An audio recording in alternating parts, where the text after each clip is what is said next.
Assalamualaikum warahmatullahi wabarakatuh. Halo teman-teman, selamat siang. Walaupun sudah siang gini, tetap semangat pagi ya. Gimana kabarnya hari ini?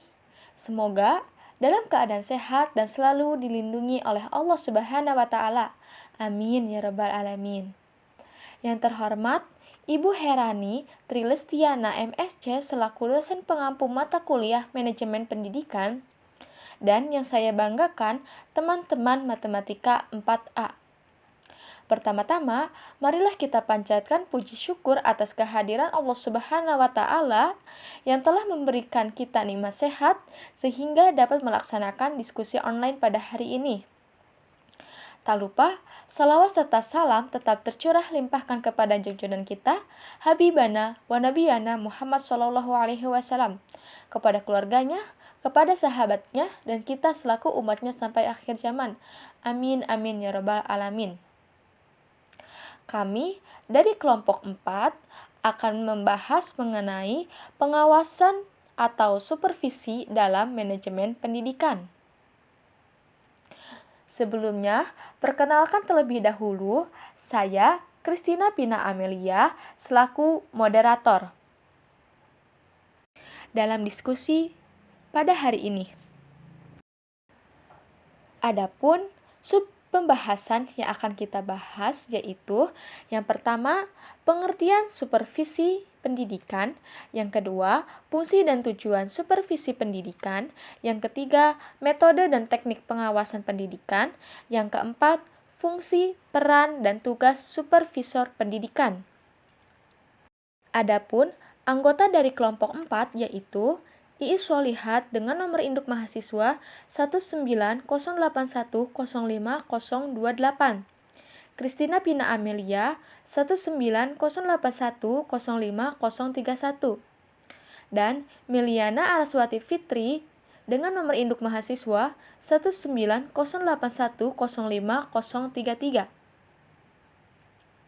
Selanjutnya, dipersilahkan kepada rekan-rekan untuk memaparkan materinya. Dan kepada teman-teman, mohon disimak ya materi yang akan disampaikan. Oke, kita bahas pembahasan yang pertama, yaitu mengenai pengertian supervisi pendidikan. Perumusan atau pengertian supervisi dapat dijelaskan dari berbagai sudut, baik menurut asal-usul atau etimologi, bentuk perkataannya atau morfologi, maupun isi yang terkandung di dalam perkataannya itu atau semantik. Untuk lebih jelasnya, yuk kita bahas bersama-sama. Yang pertama, secara etimologis. Secara etimologis, istilah supervisi diambil dari perkataan bahasa Inggris, yaitu supervision, artinya pengawasan di bidang pendidikan. Orang yang melakukan supervisi disebut supervisor.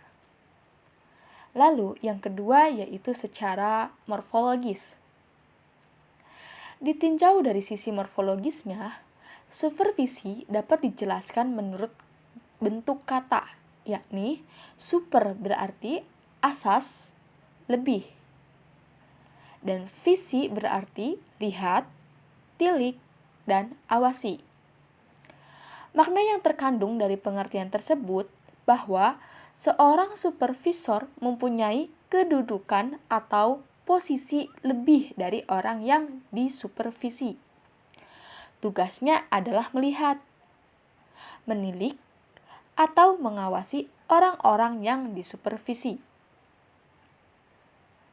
Lalu, yang ketiga yaitu dari sisi semantiknya. Dari sisi semantiknya, pada hakikatnya, isi yang terkandung dalam definisi yang rumusannya tentang sesuatu tergantung dari orang yang mendefinisikan. Maksudnya adalah pengertian yang dirumuskan oleh para ahli untuk memperoleh suatu gambaran komparatif. Maka, dengan demikian, supervisi pendidikan adalah segala bantuan dari supervisor dan atau semua pemimpin kepala sekolah untuk memperbaiki manajemen pengelolaan sekolah dan meningkatkan kinerja staf atau guru dalam menjalankan tugas, fungsi, dan kewajibannya, sehingga tujuan pendidikan dapat dicapai dengan optimal. Pembahasan selanjutnya yaitu mengenai fungsi dan tujuan supervisi pendidikan. Fungsi dari supervisi pendidikan pada beberapa kajian seperti yang diungkapkan oleh Gregorio 1966 dikemukakan bahwa 5 fungsi utama supervisi antara lain berperan sebagai infeksi, penelitian, pelatihan, bimbingan, dan penilaian. Fungsi infeksi antara lain berperan dalam mempelajari keadaan dan kondisi sekolah dan pada lembaga terkait. Maka, tugas seorang supervisor antara lain berperan dalam melakukan penelitian mengenai keadaan sekolah secara keseluruhan, baik pada guru, siswa, kurikulum, tujuan belajar, maupun metode mengajarnya. Selanjutnya yaitu fungsi penelitian. Fungsi penelitian adalah mencari jalan keluar dari permasalahan yang berhubungan sedang dihadapi. Dan penelitian ini dilakukan sesuai dengan prosedur ilmiah, yakni merumuskan masalah yang akan diteliti, mengumpulkan data, mengolah data, dan melakukan analisa guna menarik suatu kesimpulan atas apa yang berkembang dalam menyusun strategi keluar dari permasalahan di atas. Selanjutnya adalah fungsi pelatihan. Fungsi pelatihan merupakan salah satu usaha untuk memecahkan masalah yang sedang dihadapi. Dan dalam pelatihan diperkenalkan kepada guru cara-cara baru yang lebih sesuai dalam melaksanakan suatu proses pelajaran. Dan jenis pelatihan yang dapat dipergunakan antara lain melalui demonstrasi mengajar, workshop, seminar, observasi, individual, dan grup conference, serta kunjungan supervisi. Yang keempat adalah fungsi bimbingan.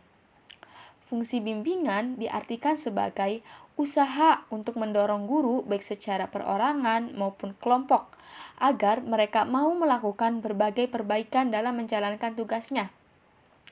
Dan bimbingan sendiri dilakukan dengan cara membangkitkan kemauan, memberi semangat, mengarahkan, dan merangsang untuk melakukan percobaan serta membantu menerapkan sebuah prosedur mengajar yang baru. Yang terakhir adalah fungsi penilaian. Fungsi penilaian adalah untuk mengukur tingkat kemajuan yang diinginkan, seberapa besar telah dicapai, dan penilaian ini dilakukan dengan berbagai cara seperti tes, penetapan standar, penilaian kemajuan belajar siswa, melihat perkembangan hasil penilaian sekolah, serta prosedur lain yang berorientasi pada peningkatan mutu pendidikan. Lalu, apa saja tujuan supervisi pendidikan? Supervisi pendidikan secara umum bertujuan untuk mengontrol dan menilai semua komponen-komponen yang terkait dalam dunia pendidikan. Dengan demikian, apabila supervisi ini dilaksanakan dengan baik, peningkatan kinerja semua komponen pendidikan akan menjadi baik. Peran guru dan tanggung jawab guru sebagai tenaga edukatif pun semakin meningkat. Secara umum, Ametembun 1993 menyatakan bahwa tujuan supervisi pendidikan sebagai berikut. Yang pertama, membina kepala sekolah dan guru-guru untuk lebih memahami tujuan pendidikan yang sebenarnya dan peranan madrasah dalam merealisasikan tujuan tersebut. Yang kedua, memperbesar kesanggupan kepala sekolah dan guru-guru untuk mempersiapkan peserta didiknya menjadi anggota masyarakat yang lebih efektif. Yang ketiga, membantu kepala sekolah dan guru mengadakan diagnosis secara kritis terhadap aktivitas-aktivitasnya dan kesulitan-kesulitan pembelajaran serta menolong mereka merencanakan perbaikan-perbaikan. Yang keempat, meningkatkan kesadaran kepala sekolah dan guru-guru serta warga sekolah lain terhadap cara kerja yang demokratis dan komprehensif serta memperbesar kesediaan untuk tolong-menolong. Yang kelima, memperbesar semangat guru-guru dan meningkatkan motivasi berprestasi untuk mengoptimalkan kinerja secara maksimal dalam profesinya. Yang keenam, membantu kepala sekolah untuk mempopulerkan pengembangan program pendidikan di madrasah kepada masyarakat. Yang ketujuh, melindungi orang-orang yang disupervisi terhadap tuntutan-tuntutan yang tidak wajar dan kritik-kritik yang tidak sehat dari masyarakat. Yang kedelapan, membantu kepala sekolah dan guru-guru dalam mengevaluasi aktivitasnya untuk mengembangkan aktivitas dan kreativitas peserta didik. Yang kesembilan, mengembangkan rasa kesatuan dan persatuan di antara guru. Pembahasan selanjutnya yaitu metode dan teknik supervisi pendidikan. Metode dalam konteks supervisi merupakan suatu cara yang ditempuh oleh pengawas pendidikan guna merumuskan tujuan yang hendak dicapai baik oleh sistem perorangan maupun kelembagaan pendidikan itu sendiri. Sedangkan teknik adalah langkah-langkah konkret yang dilaksanakan oleh supervisor, dan teknik yang dilaksanakan dalam supervisi dapat ditempuh melalui berbagai cara, yaitu pada prinsipnya berusaha merumuskan harapan-harapan menjadi sebuah kenyataan. Dalam supervisi pendidikan, tugas pengawas satuan pendidikan mencakup pengawasan atau supervisi manajerial dan supervisi akademik atau pembelajaran. Karena kedua fokus berbeda, maka metode dan teknik yang digunakan juga berbeda. Yang pertama, supervisi manajerial. Terdiri dari yang pertama yaitu mentoring dan evaluasi. Mentoring adalah suatu kegiatan yang ditunjukkan untuk mengetahui perkembangan pelaksanaan penyelenggaraan sekolah, apakah sudah sesuai dengan rencana, program, dan atau standar yang telah ditetapkan, serta menemukan hambatan yang harus diatasi dalam pelaksanaan program. Yang kedua adalah evaluasi. Kegiatan evaluasi ditunjukkan untuk mengetahui sejauh mana kesuksesan pelaksanaan penyelenggaraan sekolah atau sejauh mana keberhasilan yang telah dicapai dalam kurun waktu tertentu. Selanjutnya ada refleksi dan focus group discussion. Sesuai dengan paradigma baru manajemen sekolah yaitu pemberdayaan dan partisipasi, maka judgement keberhasilan atau kegagalan sebuah sekolah dalam melaksanaan program atau mencapai standar bukan hanya menjadi otoritas pengawas. Hasil mentoring yang dilakukan pengawas hendaknya disampaikan secara terbuka kepada pihak sekolah. Secara bersama-sama, pihak sekolah melakukan refleksi terhadap data yang ada dan menemukan sendiri faktor-faktor penghambat serta pendukung yang selama ini mereka rasakan. Forum ini dapat berbentuk focus group discussion atau diskusi kelompok terfokus yang melibatkan unsur-unsur stakeholder sekolah. Diskusi ini dapat dilakukan dalam beberapa putaran sesuai dengan kebutuhan. Tujuannya untuk menyatukan pandangan stakeholder mengenai realitas kondisi sekolah serta menentukan langkah strategis maupun operasional yang akan dilaksanakan untuk memajukan sekolah. Lalu metode yang ketiga yaitu metode DLP. Metode DLP dapat digunakan oleh pengawas dalam membantu pihak sekolah merumuskan visi, misi, dan tujuan. Sesuai dengan konsep MBS, dalam merumuskan RPS sebuah sekolah harus memiliki rumusan visi, misi, dan tujuan yang jelas dan realistis yang digali dari kondisi sekolah, peserta didik, potensi daerah, serta pandangan seluruh stakeholder. Metode DLP merupakan cara yang efisien untuk melibatkan banyak stakeholder sekolah tanpa memandang faktor-faktor status yang sering menjadi kendala dalam diskusi atau musyawarah. Metode yang keempat yaitu workshop. Workshop atau lokakarya merupakan salah satu metode yang dapat ditempuh pengawas dalam melakukan supervisi manajerial. Metode ini bersifat kelompok dan melibatkan beberapa kepala sekolah, wakil kepala sekolah, dan atau perwakilan komite sekolah.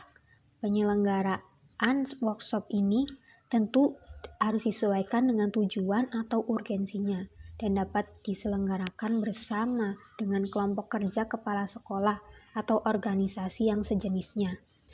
Sebagai contoh, pengawas dapat mengambil inisiatif untuk mengadakan workshop tentang pengembangan KTSP, sistem administrasi, peran serta masyarakat, sistem penilaian, dan sebagainya. Selanjutnya yaitu supervisi akademik. Supervisi akademik ini ditujukan untuk membantu guru meningkatkan pembelajaran di dalam kelas, sehingga pada akhirnya dapat meningkatkan belajar siswa. Oleh karena itu dibutuhkan teknik-teknik dalam supervisi akademik. Teknik supervisi akademik secara garis besar dibagi menjadi dua, yaitu teknik supervisi individual dan teknik supervisi kelompok. Teknik supervisi individual diantaranya yang pertama kunjungan kelas, yaitu teknik pembinaan guru oleh kepala sekolah, pengawas, dan pembina lainnya dalam rangka mengamati pelaksanaan proses belajar mengajar sehingga memperoleh data yang diperlukan dalam rangka pembinaan guru. Tujuannya untuk menolong guru dalam mengatasi kesulitan atau masalah yang mereka hadapi di dalam kelas. Melalui kunjungan kelas, guru-guru dibantu melihat dengan jelas masalah yang mereka hadapi, menganalisis secara kritis dan mendorong mereka untuk menemukan alternatif pemecahannya. Yang kedua, observasi kelas. Observasi kelas secara sederhana bisa diartikan melihat dan perhatikan secara teliti terhadap gejala yang nampak. Observasi kelas adalah teknik observasi yang dilakukan oleh supervisor terhadap proses pembelajaran yang sedang berlangsung. Tujuannya untuk memperoleh data subjektif yang mungkin mengenai aspek-aspek dalam situasi belajar mengajar dan kesulitan yang dihadapi oleh guru dalam usaha memperbaiki proses belajar mengajar. Secara umum, aspek-aspek yang diamati dalam observasi kelas ini, yang pertama usaha-usaha dan aktivitas guru siswa dalam proses pembelajaran, yang kedua cara penggunaan media pengajaran, yang ketiga reaksi mental para siswa dalam proses pembelajaran, dan yang keempat keadaan media pengajaran yang dipakai dari segi materialnya. Yang ketiga yaitu pertemuan individual. Pertemuan individual adalah suatu pertemuan, percakapan, dialog, dan tukar pikiran antara pembina atau supervisor guru dan guru dengan guru mengenai usaha meningkatkan kemampuan profesional guru. Tujuannya yaitu memberikan kemungkinan pertumbuhan jabatan guru melalui pemecahan kesulitan yang dihadapi, mengembangkan hal mengajar yang lebih baik, memperbaiki segala kelemahan dan kekurangan pada diri guru, serta menghilangkan atau menghindari segala prasangka yang bukan-bukan. Yang keempat yaitu kunjungan antar kelas. Kunjungan antar kelas dapat juga digolongkan sebagai teknik supervisi perorangan atau individual. Jadi guru yang satu berkunjung ke kelas yang lain dalam lingkungan sekolah itu sendiri. Dengan adanya kunjungan antar kelas, guru akan memperoleh pengalaman baru dari teman sejawatnya mengenai pelaksanaan proses pembelajaran, pengelolaan kelas, dan sebagainya. Yang terakhir yaitu menilai diri sendiri. Menilai diri sendiri merupakan suatu teknik individual dalam supervisi pendidikan. Penilaian diri sendiri merupakan satu teknik pengembangan profesional guru. Penilaian diri sendiri ini memberikan informasi secara objektif pada guru tentang perannya di dalam kelas dan memberikan kesempatan kepada guru mempelajari metode pengajarannya dan mempengaruhi murid. Semua ini akan mendorong guru untuk mengembangkan keprofesionalnya. Ada beberapa cara atau alat yang digunakan untuk menilai diri sendiri. Di antaranya yang pertama, suatu daftar membuat suatu daftar atau pandangan atau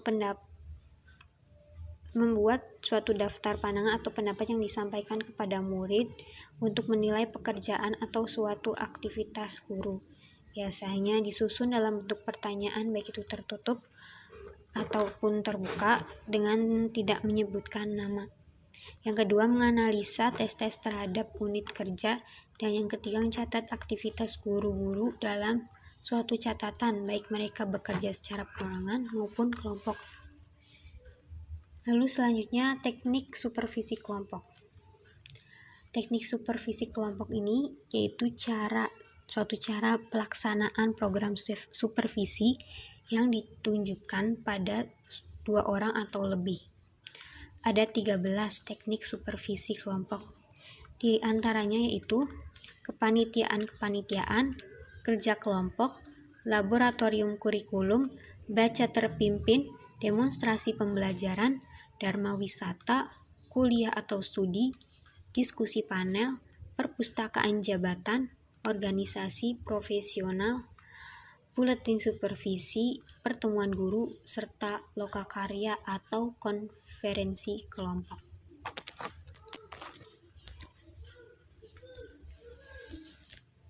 Assalamualaikum warahmatullahi wabarakatuh.